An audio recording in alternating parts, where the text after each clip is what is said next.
燕麥優格香蕉巧克力蛋糕、熟香蕉原味優格雞蛋、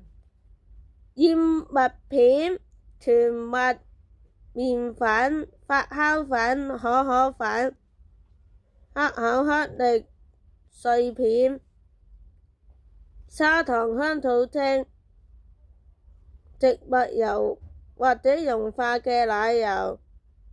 爺爺烤箱至180度，喺烤膜內擦上少許油，或者鋪上烘焙紙，將香蕉放入大碗，用叉子壓成泥。喺香蕉泥入邊加入優格、雞蛋同埋香草精，攪拌均勻。喺另一碗入邊混合燕麥片、全麥麵粉、發酵粉、可可粉同埋砂糖，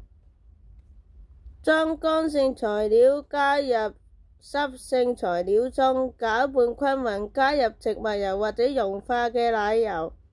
繼續攪拌至麵糊細緻，混入巧克力碎片，